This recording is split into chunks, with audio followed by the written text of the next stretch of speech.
Hello and welcome to the two-man power trip of wrestling and the latest podcast. I'm your host, JP John Poz. With me, of course, the man that wrote WCW, the man that was the head writer for the WWF, the former WCW heavyweight champion, Mr. Vince Russo. Vince, how you doing? What is going on, John? How you doing, my friend? Very good. Today, very unique topic though, because I feel like you're basically gone. You're on the fringe of leaving, and now, as I'm thinking about this, you may have been in Atlanta, Georgia, meeting with WCW for the show. So it's Rebellion 1999. It's October 2nd, 99, Birmingham, England, at the National Indoor Arena. The attendance 13,500. Just to get that out of the way. So it's Rebellion. We're in the UK. You don't normally do the UK pay per views, correct? Right. And bro, it's ironic because I guess I was rebelling at the time, bro. I guess I Yeah. was actually rebelling because definitely, bro, if this was on a Saturday, I was on a plane headed to Atlanta, Georgia, Saturday morning, without a shadow of a doubt, bro, because you know, the Meadowlands was the first show without me, and you said that was about October 4th, which was a Yes. Monday, Yep. which puts this show at October 2nd, which was a Saturday.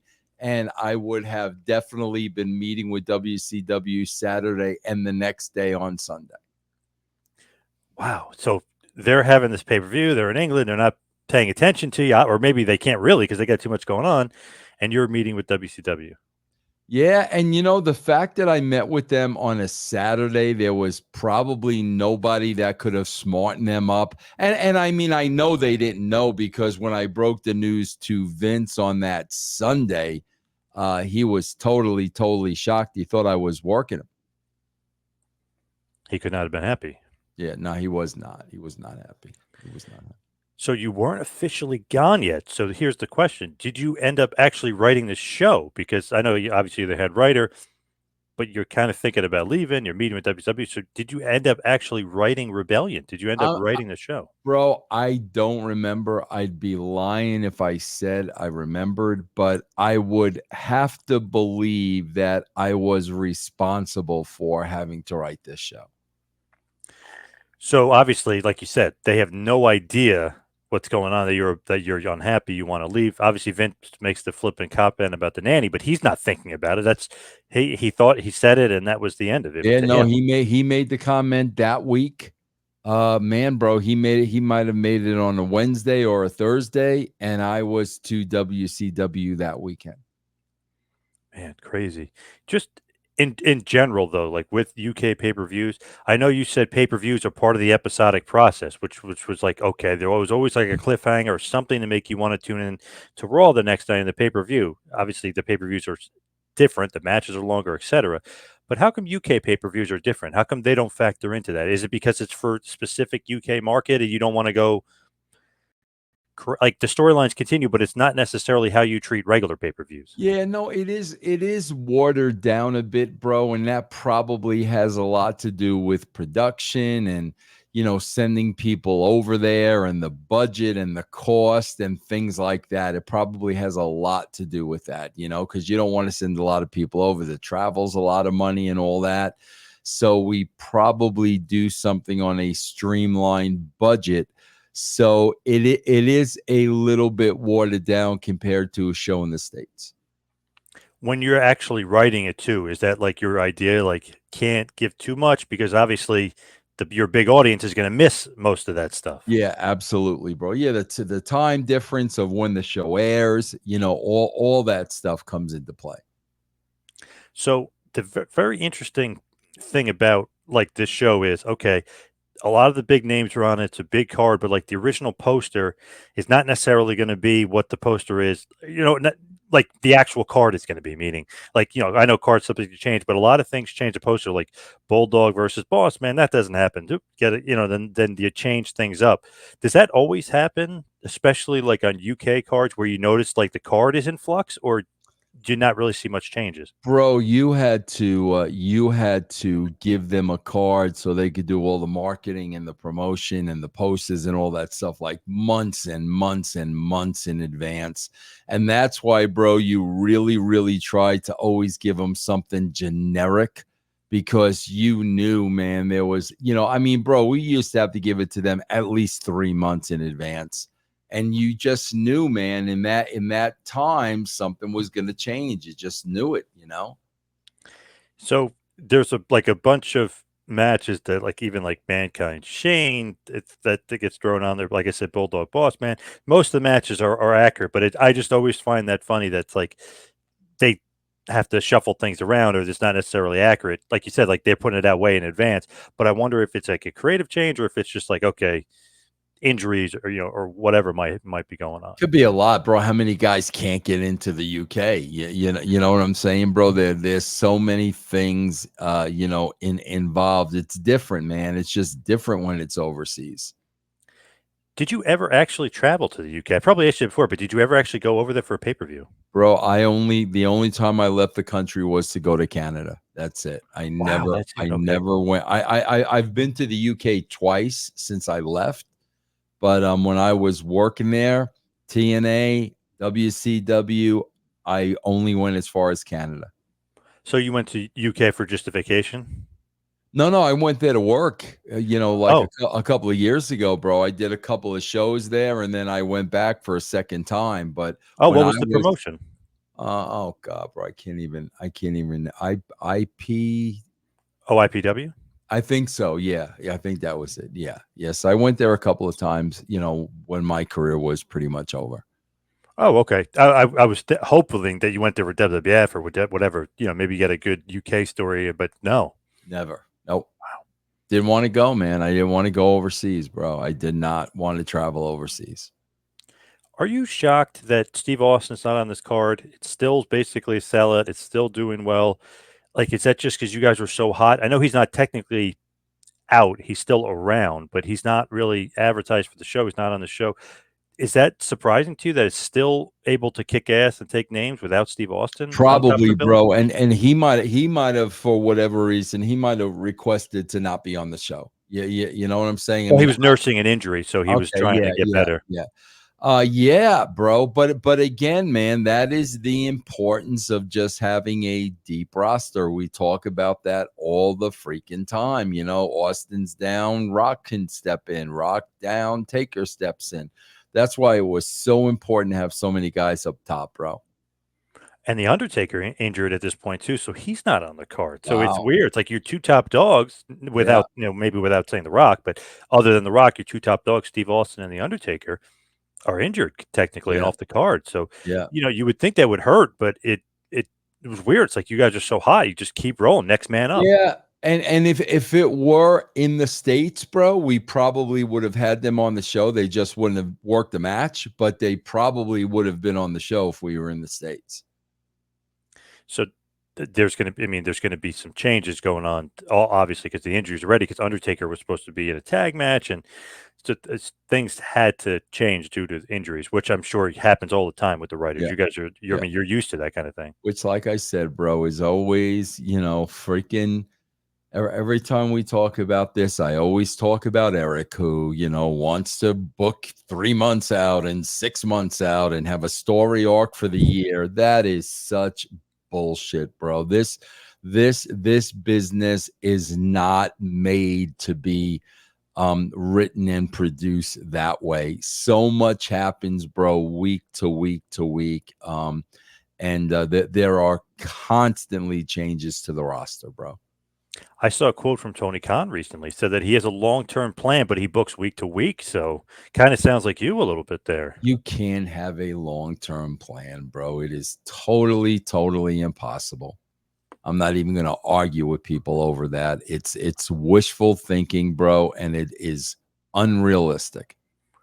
Well, for instance, like you want Austin in the main event of WrestleMania. How do we get him there, right? I mean, that could be a long-term plan as long as he doesn't get hurt. Yeah, but that's it, really, bro. I mean, the long-term plan is maybe the main event at WrestleMania. That's it. I mean, that's it, bro. Everything else is up in the air.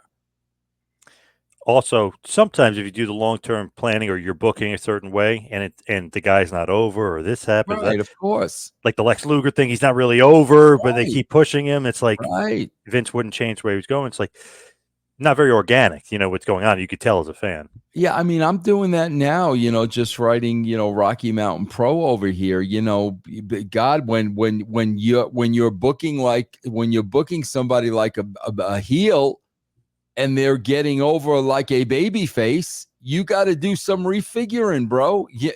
That's why I'm saying you can't force stuff that's not working. You got to constantly be adjusting. The thing is too, like when you're when you're booking and certain things are going a certain direction, maybe this guy gets more of a push, right? Maybe certain things can be ironed out. Absolutely, man. Absolutely. No question. Yep.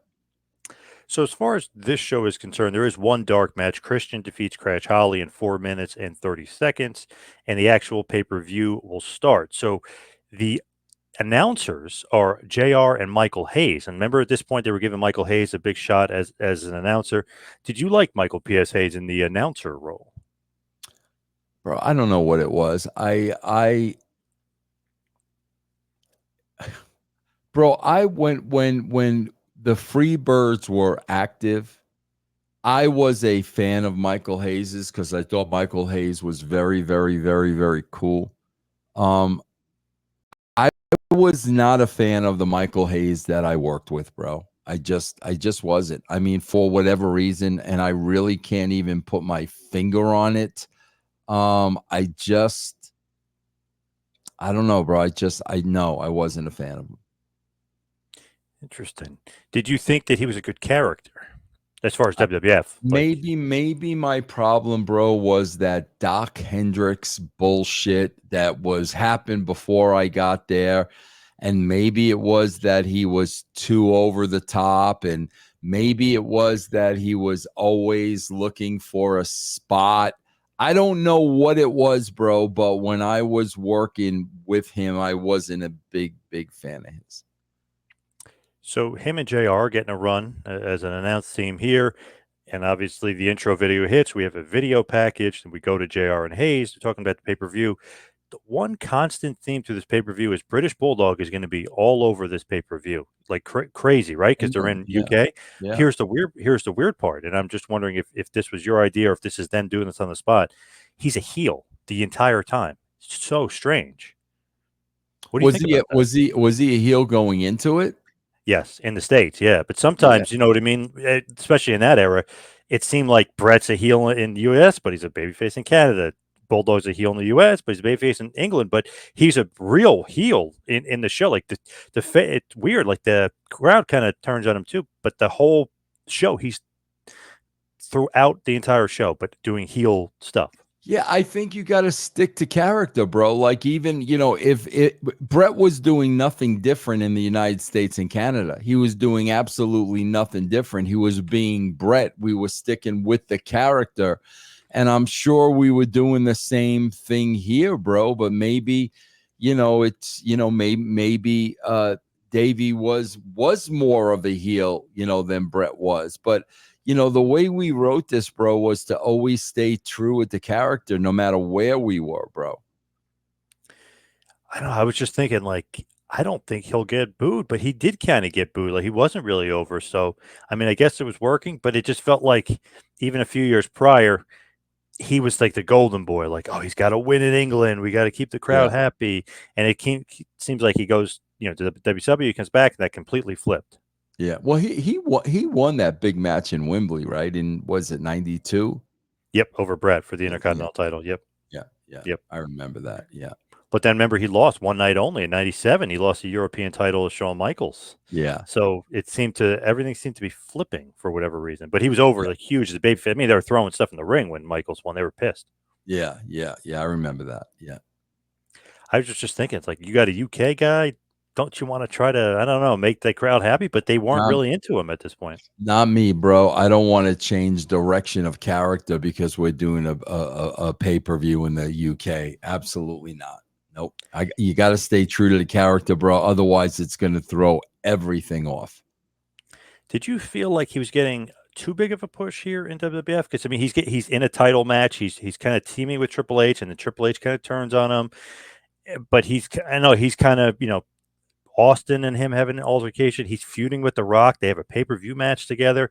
I mean, he's got a big match here tonight. So it's like, is he getting a big push? Because in WCW, they did nothing with him. I know he had the back injury and stuff, but they did nothing with him. Well, bro, you're also pointing out how a couple of our guys are hurt. You know what I'm saying? Taker's hurt and Austin's hurt. And, you know, with those injuries, we probably had to step up his workload a little bit. What did you think about Bulldog? Did you get along with him? Oh, yeah. No, it was great. Never, ever had an issue with him. Great to work with, man. Big prankster? Yeah, big prankster, big oil up guy. You know, before every pre-tape, you had to put like 6 pounds of baby oil on. That used to drive me crazy, bro. But he was a great guy to work with, man. Did you notice any difference in him just as far as like, because I know he was nursing that back injury, and I mean, that had to play with him a little different. Obviously, he dressed differently, but you could tell his movements. He wasn't as flexible and as athletic as he once was. Yeah, you know those guys though, bro. They ain't gonna sell nothing, man. You know, they're not gonna sell nothing. So no doubt he was probably favoring that, but he was not gonna sell it. So Jeff Jarrett is out first with Miss Kitty, and he's going to have a intercontinental title match with D'Lo Brown. Very interesting. It's an intercontinental champion versus the European champion, who's D'Lo, but they do a coin flip. The ref does a coin flip, and only the intercontinental title is on the line. Do you like that? Is that something? Is that corny? Is that something No, they I should do like more it. often? I'm just surprised it's not the European title on the line because we're in England. That's a little kabuki-ish. Right? Interesting the way they Yeah. did that. Yeah. Jarrett cuts a nice little promo beforehand. He then brings a woman into the ring, a fan, and he says, "Here," and he dumps a bunch of stuff in the ring, and he gives her a vacuum, and he says, "I want you to clean this up, and I'll give you 1,000 pounds or something." And then by accident, after he says 1,000 pounds, he goes $1,000, and then Hayes goes, "Didn't he say 1,000 pounds?" Like trying to rib him a little bit or Yeah. correct him almost. But Yeah. so the woman's trying to vacuum. What do you think about that? Like I mean, he's getting a ton of heat for it, but he's really going over the top with like Yeah, him we're hating getting women. ready to the Good Housekeeping match, right? With China, Yep. right? That's what Yep. it's all about. Yeah. So I Yep. mean, we're still building to the big pay-per-view in the States. China obviously comes out. She's not happy with that either, and they get the woman out of there, they get the vacuum out of there, and the match begins. It's just funny as hell that like he's just like such a like woman barefoot pregnant Yeah, vacuuming. and He's like, that's not and only will you vacuum, yeah, you're gonna vacuum the ring. and that's so sad that you can't even do that stuff today. It's like such a joke. Like nobody has a sense of humor anymore, bro. Right. Nobody. You know, it's ridiculous. Man, the heat he would get too back then, and Yeah. obviously the female audience hated it, but he's like degrading this woman. She's making her vacuum, but she Yeah. wanted to do it for the money. He's like, I told you she would do it for the money. Like, it very, very heel, Yeah. Oh super yeah. heel. Yeah, he was great at that, bro. We always talk about that. Jeff was great at that. So I always wondered, man. I know we always talk about how he wasn't going to get past a certain point, but like, man, he should have, because he was so hated. Like, man, imagine the heat with him and Austin. Just the crowd hated him so much. They would love for Austin to beat his ass. Yeah. Well, you got to talk to Steve about that, bro. You know. Yeah, well, yeah, Steve didn't want to work with him. Yeah. Yeah, you know the deal. So basically, the Intercontinental title's on the line. Jeff Jarrett defeats D'Lo Brown in 6 minutes and retains the Intercontinental title thanks to the vacuum. The referee was distracted. He used the vacuum. He retains his title and defeats D'Lo. You like that? He cheats to win? Yeah, that was probably a good match, too, for 6 minutes between those two guys. That was probably a good match. Very good. Good stuff to start off the show. And I think that's probably why he does start off the show, start off hot with a good match. China and Jeff Jarrett have a little bit of a challenge. And Jarrett says that he wants to wrestle her later. So there's going to be Jarrett's going to wrestle another match later against China. Interesting. Very interesting. Yeah. Was the Miss Kitty China relationship, was that supposed to be like a lesbian thing? Because they were kind of dressing alike, and what was that supposed to be? I think it was supposed to be more of Cat idolizing her. I think it was supposed to be. Yeah. Do you like? I was reading the other day, like, and I didn't even know this, and I'm working with him now, and I mean, I've worked with him here and there. Is Sid Bodie married to Cat? Wow, that's a good point. I don't think so. No, I don't think so. No, I read somewhere that he was. But go ahead. I'm gonna pull it up while you're talking. Go Because I ahead. was I literally was just talking to Sin the other night, and his wife had come in. I didn't see her, but she came in, said she was leaving, and he's like, she's like she earns a respectable living. He's talking about how small she was and how she does all this great stuff, and he's fooling around with toys and he's wrestling and doing this, and she's working for a living. So he didn't mention anything. Unless he was divorced from her. Let's is it not going to give me any? Oh, personal life. Is a childhood friend of Edge and Christian while growing up, stated in Edge's book. Uh, 𝐒𝐿 was referred to as Fatty. Yeah, I know all that stories, blah, blah, blah. Kevin's brother Steven is a professional performer in the ring named 𝐒𝐿. 𝐒𝐿 married former professional wrestler Stacy Carter in St. Petersburg, Florida, on the beach in front of many family and friends. 𝐒𝐿 Divorced in 2013. divorced in 2000. Wow, so they've been There you go. divorced for a long time. Yep.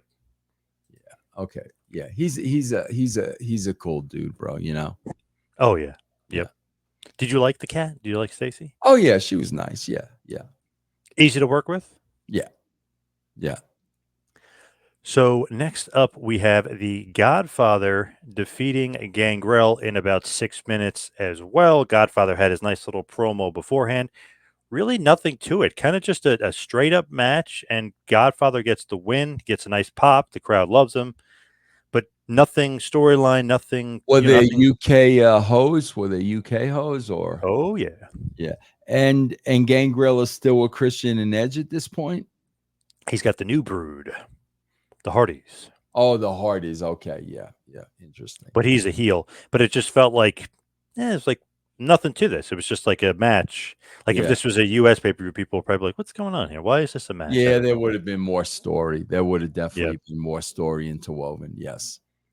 China was backstage with Michael Cole, and here we go with the first Bulldog run. And Bulldog comes in and starts, causing a scene and kind of gets him and China kind of get into it a little bit. Bulldog basically is like obsessed, saying the Triple H screwed him out of the title, The Rock screwed him out of the title. He wants to talk to Vince. He should have a title match. China doesn't care. What? Don't barge in on my interview segment. So just interesting that there we go. Bulldog. He's starting his complaining and his belly aching already. So there's one Bulldog. Yeah. Sighting. Interesting. So I'm not sure if this is all part of your plan or not, but he's like kind of threaded throughout the show for whatever reason. I'm sure we wrote it, bro. I can't. I mean, I honestly can't remember, but I'm sure we would have been nobody else would have written it. I mean, JR was booking house shows, but everything was tied into TV back then. When he's booking the house shows, there's no precedent. Like he has to put certain guys together that are working on TV or that are going to be working on TV coming up. Nah, he is working off the TVs. He's working off the TVs, but Okay. he's doing that on his own. Is that also to get those guys some better chemistry? Like back in the day, you know what I mean? Like DiBiase is going to be working with Jake the Snake next. They work a million house shows together, etc. Yep. Absolutely. Yep. So then we have Val Venus, your buddy Val, defeats Mark Henry in about 4 minutes with the money shot. Again, nothing special, nothing crazy. Straight up match. Val gets the win. Just, I don't know, it just seems like it's almost very ho-hum. Yeah, it is. I mean, that's a great way to describe it. I mean, that's what those shows in overseas always were, bro. I mean, I don't know how much different that is today because, like, I don't watch Crown Jewel. I don't watch the pay-per-views, bro. So I know they're doing a lot of them in Berlin and stuff like that. And I don't know if they're treated the same way, but that's how they were treated back then. Seems like now because they're getting such a big house over there and they're making so much money, it seems like they're trying to treat them more special. Like they'll have CM Punk make a surprise return or this person show up, and they try to make it more special, I feel like nowadays. Yeah, and back then the difference is, man, back then we were making all our money in the States. A lot of times, bro, you would go overseas when the States, dried up a little bit. But during this time, we're cleaning up in the States, so it's really not a necessity. So British Bulldog again is backstage, and he's with Shane and Vince McMahon, he says he wants his title shot.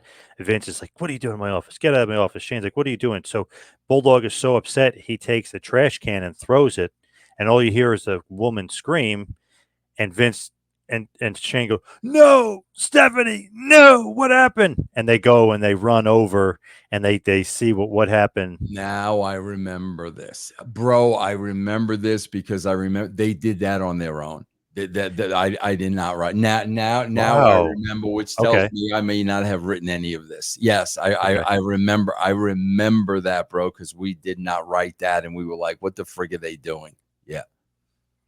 What was the point then? Like, what are they doing pretending Stephanie's hurt? I don't know. I don't know, bro. But I know I remember now. I must have saw this after the fact and realized that we did not write that.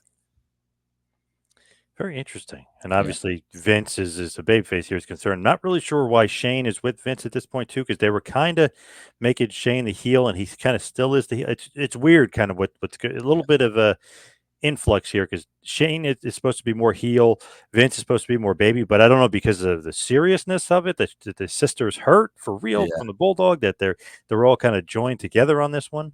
Yeah. I remember. I remember that now. Yeah, bro. I just saw doing the Attitude Era. I just saw Stephanie's very first appearance on TV, where like Austin ran into her backstage and asked her where Taker was, and they didn't even say it was Stephanie McMahon. We didn't even know who it was. It was the first time she ever appeared on TV. Just saw it. What do you think about her on television at that point? Do you think she was a natural, or Oh do you think yeah, no, definitely. Yeah. They were all the McMahons, bro. They were all naturals. Yeah. did you get along with Stephanie? I did then. When I went back in 2002, she freaking talked to me like a redheaded stepchild, and I wasn't gonna stand for that nonsense. But when we were working together back then, it was fine. It seems like they're making good with a lot of guys nowadays, so maybe you can go back and make good with them, I right? know that, bro. How could I ever go back and make good with them and do what I do? And it's much, much more important for me to do what I do. So how could that ever happen? It's interesting though. She came back, Punk came back, Brett came back, Goldberg came back. I mean, everybody's coming back. Yeah, yeah. If I remember later, I will ask you about a certain somebody trying to get a Legends deal, but we'll talk about that later. Just something I thought was very funny. Okay. But let's move on, and I've got to mention Bulldog will be on again and again and again. So that's just like the second or third time he's on it a bunch more. So it's interesting what they're doing with Bulldog here. Then we have a four corners match for the women's title, WWF Women's title. Ivory defeats Jackie and Luna and Tori in about 7 minutes to retain her WWF Women's Championship. Any thoughts on that? Do you think you're just throwing them together? At least they gave them 7 minutes, Yeah, but how was it? Was it good? it was okay. The crowd really wasn't into it, so that kind of killed it. Like I know, obviously Ivory, Jackie, and Luna are really good workers, but it was just I don't know. The crowd wasn't into it. Kind of killed it for me. Yeah, there was. Yeah, I mean, yeah, nobody in that match is really super over. It's not like if Sable was in it or something like that. Yeah, You know what yeah, I'm saying? So, yeah. they're all good little hands and good workers, but nobody's really, really over that they would get excited over. It felt like when Sable leaves here in '99. After that, the women's division is really in flux. It's like there's nobody that stands out. There's nobody Yeah, that's because I'm not there writing it. oh. But like even if you're looking at it just star power wise, it doesn't seem Yeah, like there's a Sable there. Like you guys yeah. don't have Is Sonny still with the company at this point? kinda, sorta, but like in and out, and then soon Yeah, she'll be out for good. yeah. Interesting. But basically, no, I believe no. At this point, I believe no. She's all the way gone. So she's all the way gone at this point. Okay, yeah. It's just weird with her that like she came back with LOD and was doing stuff there. Like you guys were trying to do something with her. The Sables and the Sunnies, I feel like super charismatic. Then when they get Trish, like it basically months later, Yeah, picks it she up a seems little like bit. super. Yeah, it's like she's Yeah, super charismatic. You could see like there's a star there. yeah. But here with Jackie and Ivor and Luna, like they're stars in their own right, but they're not the Hogan, like the Yeah, mega star, yeah, not the yeah, Sable or the yeah, yeah, the yeah, big time star. yeah. No, not at all. Then we have medics backstage, and they're attending to Stephanie. Vince is really upset. He's going to leave with her. She's on a stretcher. And then, of course, Bulldog has a backstage interview with Cole, and he goes, "I told Vince I wanted my title shot." And then he's like, "What is wrong with you? You just injured her." Like, and he's like, "Too bad." He's like, "It was an accident, but I want my Yeah, title shot." So he's obsessed with getting the title shot, even though he just injured Stephanie. Do you like that, or you think that's it's he's weird, just being a bro. heel, or what? The Or whole what? the whole thing just sounds really out of whack, man. They did that on their own, bro. I know we didn't write that. Little fugazi. Yeah, yeah, definitely. He really wants that title shot. Do you think that that's enough of a reason that he took somebody out on a stretcher Well, and they're then probably trying to make sense. Does he get the title shot? I actually don't remember him getting Yeah, a title shot. Maybe it was on Raw or something, but I don't remember. It definitely was a pay-per-view title shot or anything yeah. like that. And he technically did get a title shot at Unforgiven in the six-pack challenge. So that kind of was his title shot. He wanted a one-on-one title shot that Triple H promised him. And Triple H goes, "Well, too bad." You know what I mean? Like, screw you. And it's funny, bro, because I know the week that we left, Vince had Davy Boy rolling around in dog shit. Yeah. So I'm Yep. just wondering if he's in the doghouse at this point. He's got some kind of heat. I don't know, man. I don't know. What was that all about, though? Like, I know it's like, okay, it's funny to a certain point with the crowd, right? Like to the fans, but to the wrestler, that he's got to know something's up, right? Bro, that's Vince's freaking twisted sense of humor, bro. Finding shit like that funny. You think I would write a freaking wrestler rolling around in dog shit? You think I would write that? I would never make anybody do that. So just going back, the six-pack challenge technically was a title shot. Obviously, Triple H wins. He did get a title shot, even though Triple H said "F you." They made him have the match anyway. Vince made him have the match, and he made Rock the special guest referee.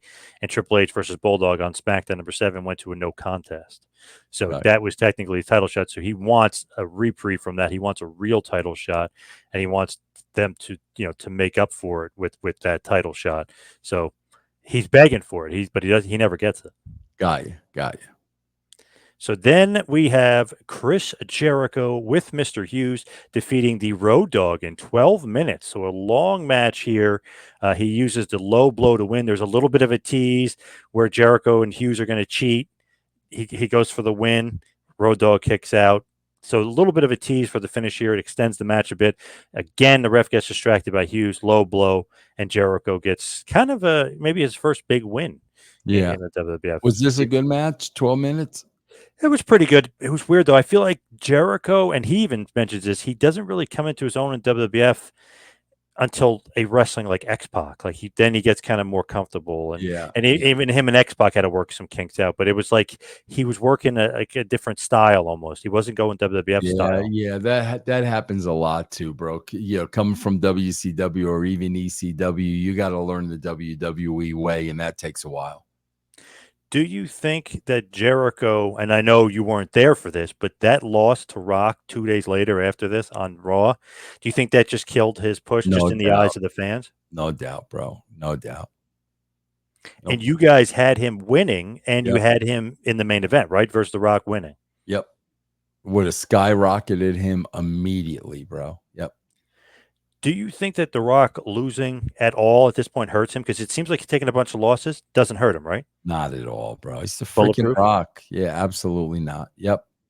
Does he mind putting all these guys over? No, never did to me, man. I never had an issue. Nope. Because it's funny, people were saying, and I forget who was saying it, but they were like, "Oh, John Cena was so unselfish, and he put all these guys over." And I was thinking to myself, when they first gave him the title, he literally didn't lose for like a year. Like he didn't lose to anybody. The Rock, the height of his fandom, I feel like he was the most unselfish guy. He lost to everybody. It felt Yeah, like because he knew he didn't need the title, bro. He knew it. I mean, he was that over, you know? it is crazy how over he was just doing simple stuff. You know what I mean? Like the Oh, eyebrow, yeah. Oh, elbow. yeah. His clothes, just what he Yeah. wore, he was over. You know what I mean? So Jericho defeats Road Dogg here, and then obviously like we talked about on Raw 2 days later, he loses to The Rock in the main event, and then his push kind of goes right down after that. More IC title range, feuding with China for a while. Like it just felt like they didn't have a lot of plans for him. They don't, bro. There's so many people they don't know what to do with. I don't know how they're in the spots that they're in when they don't know what to do with wrestlers on their roster. I Did mean, Vince like Jericho? Huh? Did Vince like Jericho? Probably not, because he was from WCW.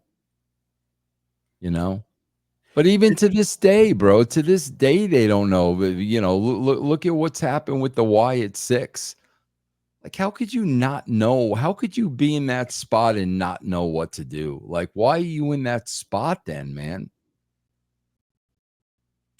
Next up is a video package of The Rock doing an autograph signing earlier in the week. So interesting. They show him out in the public. He's doing signings and stuff like that. So they're, basically saying, we're here in England. We're around the country, around town. We're doing stuff. And The Rock is our ambassador. Yeah. Yeah. Just more stuff to get The Rock over. But it's not like, I don't know. It's a professional shoot, and they're shooting him doing stuff, but it's not like anything crazy. It's literally him signing autographs. It's not an angle. He's just signing autographs. Yep. Then we have the next match. China defeats Jeff Jarrett with Miss Kitty by DQ 4 minutes and 30 seconds due to the British Bulldog making the attack. He was upset, remember, before with China. He's getting back at her. So that's like the 5th or 6th time Brody Bulldog has come out. Is that a bit overkill? So who went over? China by DQ. Oh, okay. Because Bulldog attacked Jarrett. No, he attacked China, so China got the win. Oh, okay. Yeah. See, I hate that bullshit, bro, because that match should have just been thrown out because Jarrett has nothing to do with Bulldog attacking China. He's got nothing to do with it. They still do that to this day, bro. They'll award the other person when the guy had nothing. That drives me freaking nuts, bro. Nuts. Right. I remember there was a match with I think it was the DX pay-per-view. It was Undertaker versus Jarrett. Kane came out, obviously hates the Undertaker, beat up Jarrett. Jarrett gets the win. Yeah. So Jarrett beat Undertaker via DQ because of Kane. Yeah. But Undertaker's like, "What? I had nothing to do with that. I'm just sitting here." They still do that to this day. Drives me freaking nuts, bro. Do you like Bulldog being involved with like 5 different angles right now here with the show? I mean, I'd really have to see it to know if it really bothered me or not. But listening to it, bro, I mean, yeah, I'm not bothered by it. It's just interesting, like Stephanie, Shane, Vince, he bumps into China, he has a problem with her, then he comes back out. It just felt like, man, I know they're in the UK, but it felt like they were really overkill. Yeah. Overkill with Bulldog, but as a heel. Yeah. Yeah. It is a little kabuki-ish. Yeah. The next thing they do is they go back to another video package, The Rock doing an autograph signing, this time with the Big Show, and they're signing at a store and they're doing a bunch of autographs, and then they come back to the arena. So I just thought that was interesting. Like they're really highlighting that The Rock is all around and doing all these autograph signings throughout the week. Yeah, they may also be looking to fill some time too, bro. You know what I mean? So, okay. So they'll do that sometimes. They'll just have B-roll and like, all right, we need a few minutes here. What do you got? Absolutely. Yep. They may even have it standing by if the show's running short. Do they actually tell you, or do you actually tell them, hey, let's film some extra stuff? No, they always got stuff in the can, man. They've always got stuff in the can. So it's not like a directive they need to tell you to do that? No. No. And that's just done on his own. Like, oh, we have a minute to fill here. What do we have? Especially a pay-per-view like this. Definitely. If something ran short or something like that, I could see them just throwing that in the last minute. Then we have Kane versus the Big Show. Obviously, because the Undertaker is injured, they're changing things up. So it's Kane versus Big Show one-on-one. Who was the better monster to write for, Kane or the Big Show, in your part? Probably Kane, because he was just more mystical and more mysterious and more of a character than the Big Show. So you could do a lot more with him. Do you think that the Big Show, I know he's from WCW, so when he comes over, there's kind of some baggage there, but do you think that he should have been used more like as a monster and as a giant? Because it feels like he wasn't. Yeah, I think I would have definitely used them much more than they did. Definitely, yes. Well, you were writing for him, right? For I But mean, for those. I didn't get to write for him long, bro. Like, Mm. seriously, he was only there for like a cup of coffee when I was writing for him, man. I don't remember exactly when he came in, but I did not get to write for him long. With Kane, it does feel like his character has I don't know, very much different levels, right? Into it. I mean, there's you can go here, you can go there. He can be Yeah, sadistic, but yeah. but him and the Undertaker, him and Paul Bearer. I mean, there's ways to go with him. Absolutely, bro. Yeah, yeah. And I mean, you when you have a full blown character like that, it just opens up more doors for you, bro, and more possibilities. That's why it's important to create characters. I think Bruce Pritchard had mentioned something like, "Oh, I wish they did. We had cinematic matches back in the day. I feel like Kane would have had a bunch of cool ones, Oh yeah, I fire and agree. everything I else." agree with that 100%. Yep. So Kane ends up defeating the Big Show in a no disqualification match in 8 minutes and 30 seconds. Chair shot to the head and a choke slam. Funny, back then, I know we talked about this before with Kane and Big Show, man, they waffle each other and they're coming obviously from a very high angle and they're killing each other. So I mean, there was like no, I mean, it was macho, I guess you could say, but there was no holding back on chair Bro, shots. freaking Vince took chair shots like that. I mean, Vince, I mean, I've seen Yeah. some Vince chair shots where I'm like, holy shit, bro. Maybe he is suffering from something today to make him do all that crazy shit, you know? You think any sort of CTE? Because I thought I saw Nowinski or somebody was talking about, hey, maybe Vince has CTE kind of thing. It's definitely possible, bro. He took some chair shots to the head that were vicious, man. Do you like that decision, Kane getting the victory here over Big Show? Yeah. Do you think Big Show needed some more victories? I know this is a UK pay per view; doesn't really matter much in the states, but do you feel like he needs to start piling up some I victories? don't know about victories, but he definitely needed to be booked stronger. Definitely needed to be booked stronger. I think I mentioned this to you before. Did he have some heat? Because Kane and Undertaker are both saying that backstage he had quite a reputation, and not like necessarily a good one. Do you think that he was being humbled a little bit? Bro, he probably had heat for what he was getting paid.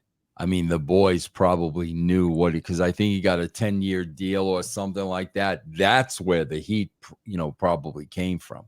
And the guys, keep in mind, man, at this point, we turned the tables and we were kicking, WCW's ass. And the boys really didn't like when somebody came over from WCW in a prominent spot. They didn't like that. Makes sense too. It's like, hey, we're beating these guys, that Right. that kind of thing. Yeah. Which is funny because the exact thing happened when Bret Hart went over to WCW, and Hogan was mad, and they're mad like, oh, you're paying this guy all this money. We were beating them this whole time. Yep. Yep. So that kind of thing happens. There was a funny story that Kane and Undertaker were telling each other. They were laughing. I guess Big Show could be a little bit of a bully. That somebody was playing dominoes, and he literally just took his hand and crushed the dominoes. Yeah. Yeah. And then Taker's like, "Whoa, what are you doing? We don't." He's like, "You don't want to do, that kind of stuff here." Yeah. Yeah. Yeah. Bro, the freaking business is so freaking weird, bro. Yep, crazy business. Yeah. Um, where am I here? The Triple H backstage interview with Michael Cole is next, and he's of course talking about his match later on with The Rock. So Triple H, first time on the show. He's usually like sprinkled in. This is really his first kind of appearance on the show. The Rock really too hasn't been on the show as much, so this is good to get the backstage interview. Talk about the main event later on in the evening. Yeah. Well, it's a different kind of philosophy, bro, because it's a pay-per-view, so you already got their money. They're not going anywhere. So it's not like you got to hook them throughout the entire show. You've already got them. Then we have the British Bulldog defeating X-Pac, which was a change in the match. Originally supposed to be Boxman. They changed it to X-Pac. Bulldog wins in about 5 minutes and 20 seconds with the running power slam. So really kind of almost ho-hum for the match. Like no crazy finish, no nothing. He just straight up beats X-Pac. He's the heel X-Pac. It's a babyface. And that's like that. That's it. Got That's the finish. a lot of short matches, huh, bro? Yes. A lot of short matches. Yeah. How many matches were on this card? So you had 10 in total and 11 if you count the dark match. Wow, that's a lot. Yeah, it's crazy. It's only the main event and really Jericho's match go any sort of long distance. Every other And match is what did they have on the last show? 5 matches, right? yeah. WWF only does 5 matches now, Crazy, man. and usually all the matches are long. Yeah, yeah. Interesting. So then we have backstage with Crash Holly and Bob Holly arguing over stones versus pounds. A little bit of a comedy routine between, Yeah, that sounds pretty funny. Yeah. and he's got his little weight, Yeah, scale. his scale, his weight Yeah, scale, and he's saying pounds, and they're going back and forth. And Bob Holly, like, you're an idiot. Let's go. yeah, Like, that's let's go to funny. the ring. So Crash Holly had to do double duty here in the dark match. Like I mentioned, he loses to Christian. Here, he's in a triangle match in a tag team match. So it's Edge and Christian versus the Acolytes versus the Hollies, and Edge and Christian defeat Bradshaw and Farouk and Crash and Hardcore Holly 8 minutes 40 seconds to win the tag team match. Just again, no crazy finish, nothing, whatever. They win the triangle tag team match. No really heat or Yeah. anything. It's just very, like I said before, like kind of ho hums. Like they get Yeah. the win, very house show esque, like in and out, in and That's out. it, man. It's a straightforward pay-per-view with not a lot of impact and emphasis being put on the television show. That's why you're getting all these clean finishes, bro. It's just, it does seem like a house show in England, but I mean, Yeah. obviously they don't get to see this. It was almost like we were contractually obligated to put on these shows in the UK, and that's what we gave them, you know? Hey, and you call it pay per view, you get more money from the fans buying those tickets, right? And then you get the Exactly. pay per view dollars. Yep, that's it. Yep. Then we have a video package highlighting The Rock versus Triple H in the main event, talking about how it's going to be a steel cage match. There was too much interference in their other matches. Vince wanted it to be steel cage so nobody could interfere. Boy, he's wrong, though, because there will be interference in the match. Do you like the steel cage match in UK though? I know. I guess maybe it's different, but back in the day, like this is going to settle the score. It's a steel cage match, and then it's like kind of a throwaway house show in the UK. I mean, I Well, guess they used to do them in house shows too, but it just feels like interesting. They're kind of giving a big match away in the UK. yeah, I'm with you. And today, bro, like fast forward, however, 25 years later, I guess, and like no match means anything anymore, bro. It doesn't mean anything. Yeah. You know. So as far as the main event is concerned, Triple H versus The Rock. Basically, what happens here. So Triple H will retain his title by escaping the cage. But before that, The Rock really should have won because he did escape the cage first. But what happened was Earl Hebner got KO'd by Triple H at one point. So he gets knocked out and he didn't see it. So the crowd thinks The Rock won. A nice little tease there for the crowd. You like that? You know what I mean? Yeah, Tease the crowd a little bit. Give The Rock the win. They think they just saw a title change. Yeah, I do. I like that. Yeah. Then, of course, Triple H is bleeding. They brawl around. Hebner's knocked out, so they're brawling all around, even though it's a cage match. Do you like that, though? As far as guys supposed to keep in the cage, the ref gets knocked out, so you brawl around the arena? I mean, bro, I like chaos. You know me, man. I like chaos. I mean, you know, I'm asking the question, why wasn't another ref sent down? I mean, I am asking that question, but I do like chaos. Does that lack a little psychology there? Yeah, just as far as the writing. It does. Vince would have called it artistic liberty. Yes. Really, that's an interesting term. He always called when something didn't make sense, bro. That's what he always called it. And I used to say, no, bro, it ain't artistic liberty. It doesn't make sense. And he used to get hot at me. So what would he say? Like you would say, or anybody could say, like that doesn't matter. It's not psychology. Nobody would say it but me. I would say, Vince, okay. That doesn't make sense. Oh, artistic. And he would say it that way too. Artistic liberty. And I'm like, no, it doesn't make sense. All the time that used to happen. So that's his way of making sense of something that doesn't make sense. Yes. Yep. So that's all you have to say. Wow, I'm going to start using that. Artistic liberty. Yep. Oh, wow. Okay. Yep. Yep. So people are going to say, pause. Doesn't make any sense. So artistic liberty, man. That's it. That was it. That was always his out. When he knew something didn't make sense, that was always his out. That's funny. That's like the ultimate, like, okay, that was nutty as hell. Like, what do you even say? What do you even say to somebody? No, absolutely, bro. I heard that from him so many times because we were a stickler, man, that everything had to make sense. I wonder, this might be overthinking it. I wonder the fact that he left the building with Stephanie and the stretcher, that another referee wasn't sent out. Does that maybe make sense at all? That another ref wouldn't go out because he's not in the building? Not really. No. All right. Another I ref. tried. Yeah, another ref should have been sent out. I tried. And it's funny because think about it. How many times does another ref come out when another ref is like it always happens? Yeah. Yep. Weird. So The Rock should have won the title right then and there. Like I said, Triple H is bleeding. They're brawling all over. Bulldog is back, and then China is back. So they created some friction before. Now they're going to create some more friction. Bulldog and China kind of create a little bit of a dichotomy, a little bit of a mini feud there. Bulldog and China interfere. They get back in the ring, and Triple H ends up winning by escaping the cage. Vince is back. He comes out. He locks the cage. And The Rock ends up beating up the Bulldog in the cage. In the cage for the people to go home happy. Yep. Yeah. And obviously Vince came back from the hospital. He was very upset with the Bulldog.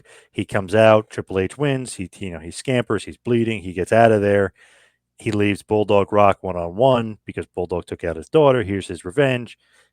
Crowd goes home happy. The Rock beats up the Bulldog. This is a house show. This is definitely house show vibes, bro. No doubt about it. It's funny though that this show is going on and I'm in freaking Atlanta. Yeah, how crazy is that? Very crazy, man. Triple H is bleeding and retains the title in a cage match, and you're talking to who were you talking to? Brad Siegel, the big boss who was ever I can't even remember the dude's name who wasn't over Brad Siegel. They brought all the heavy hitters in, bro. Wow, on a Saturday. So the office must have been empty minus the big wigs. And they kept me over to Sunday, bro. So how long was the interview process? I had the job the minute I went. There was really no interview process. And then they brought Ed in on Sunday. They told me to call Ed. They were going to hire Ed. So what were you guys talking about for 2 days? Probably just the contract and the structure of bonuses, based on numbers and stuff like that. The philosophy. I was trying to tell them how long it takes to raise ratings. That ain't going to happen overnight. I mean, it was 2 full days. It was never about me getting the job though. Like, bro, I knew when I got on that plane, I was working for WCW. There's no way I could have came back and nobody would have found out. I mean, there's no way. Wow, very, very confident there. Oh yeah, no, I mean, they desperately needed help. I would not have been flying there if I knew I wasn't going to get the job because they would have found out when I got back, and then what? I would have been done. So I knew I was getting the job. So basically, they're saying like, "Here's your contract. Here, you hit this goal. This is what it's going to be. That goal, and you're going back and forth and discussing, discussing money. Really. Yeah, pretty much a lot of it. Yeah. And Ed was aboard. I mean, the next day, but he was aboard anyway. He knew you went on Saturday. God, bro, I don't even think I told Ed. I think I called Ed Saturday night and said, "Bro, I'm at WCW. I'm going to go work here and they want to talk to you." I don't even think I told Ed, bro.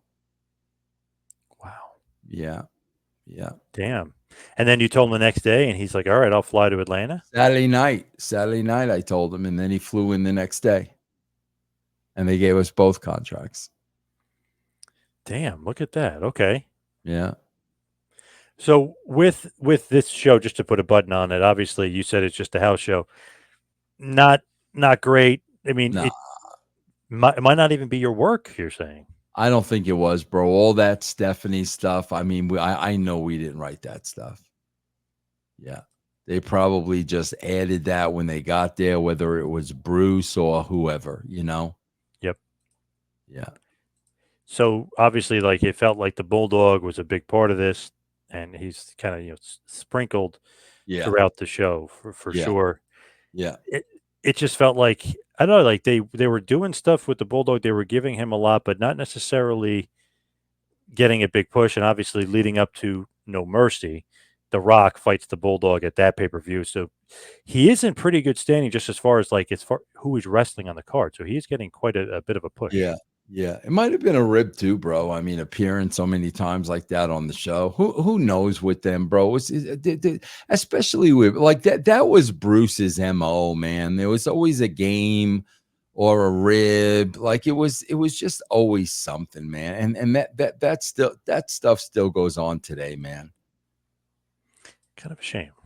It is. It really is. It's like I said, bro, the wrestling business will truly never change until that whole good old boy level is cleared out, bro. I'm talking about Triple H, Bruce, Hayes, Paul Heyman, like that whole middle tier needs to go away, man, or else it'll never change.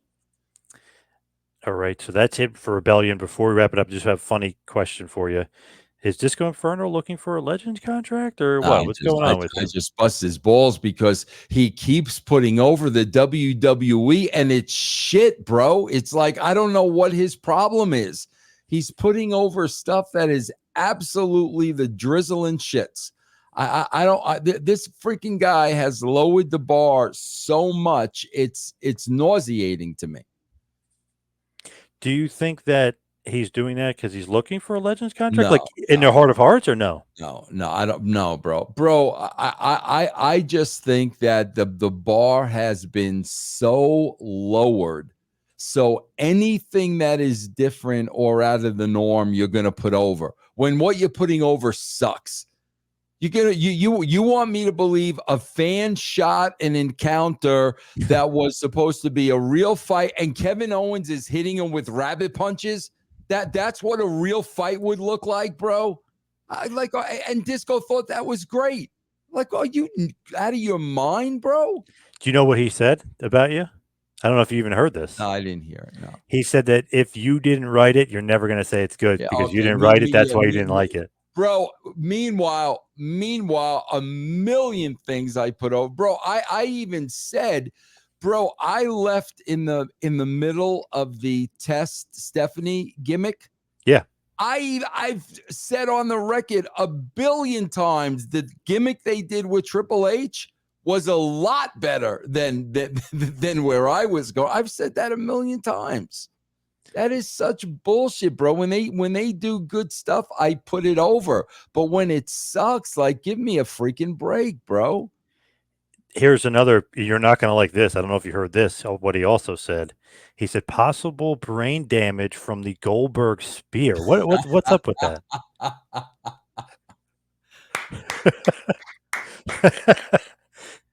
I mean, John, did you see the ring collapse?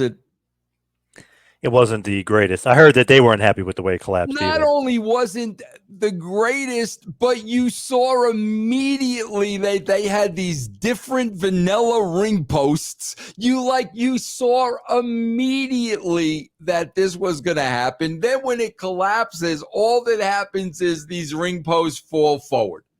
It looked like shit, bro. I'm not going to sit there and put that over. I put over Chelsea. I put Chelsea Green over all the time. Yeah, you love Chelsea, right? Love Chelsea. And you know who else I love? I love Tony Storm, man. That stuff is freaking great. But that's them doing it. That's not the writers. That's them doing it. You think Tony Khan could write Tony Storm's character? Are you crazy? That's the talent doing it, bro. And I hope the latest rumor is not true. I heard Rock may not be able to do WrestleMania. That better not be true. I saw that today. That would kill them.